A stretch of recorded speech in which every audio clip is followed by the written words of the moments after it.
Welcome to Krishna Culture Storytime. I'm Sachirani, and today we'll be reading Agha, the 8-Mile Monster, written by Karen Wilson Timmons and illustration by Mary Therese Dubois. Agha, the 8-Mile Monster. Long ago, in a village called Vrindavan, young Krishna played with his coward friends. They took care of the cows and made up games. The boys acted out stories, dressed in flowers and leaves. For face paint, they used river clay. When they wanted to play tag, Krishna walked ahead. His friends ran to catch him. "I'm going to catch Krishna first," one friend called out. "Oh, no, you won't," said another. "I will."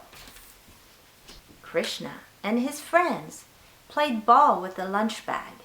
They tossed it back and forth and tried not to break it. When Krishna and his friends felt like running, they chased the shadows of birds.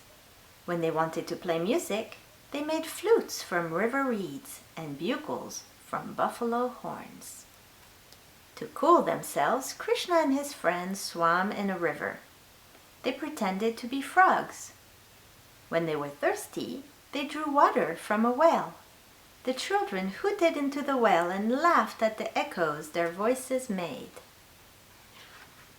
The boys swung from trees like monkeys, danced like peacocks, and sang like cuckoo birds. Cuckoo! Cuckoo! When they were with Krishna, his friends thought they could do anything.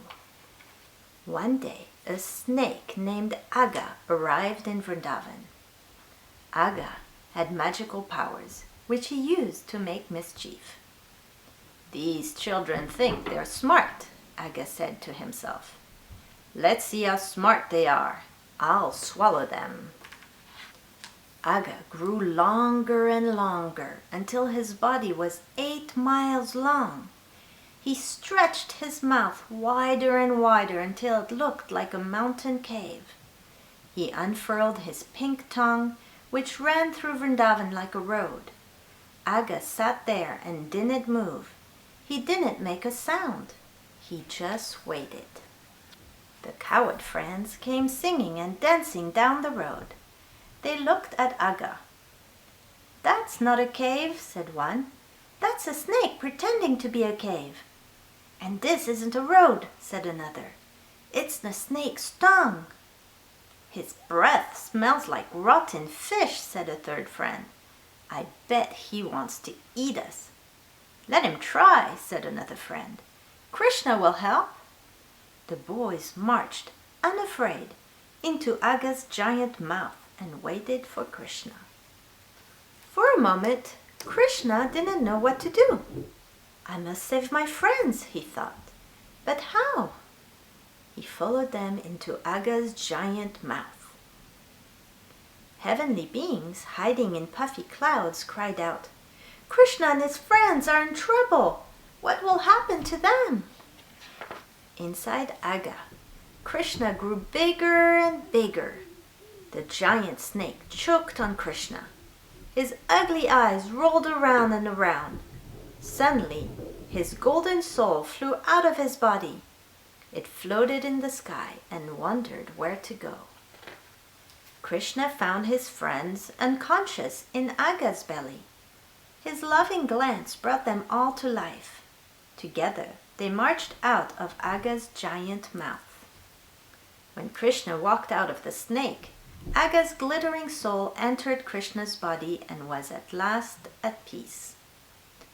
Krishna blew his bugle, and the boys gathered around him. "What are we going to do with the body?" Krishna asked.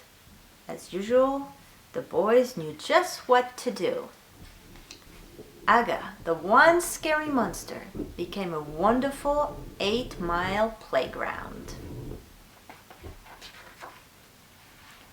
The end.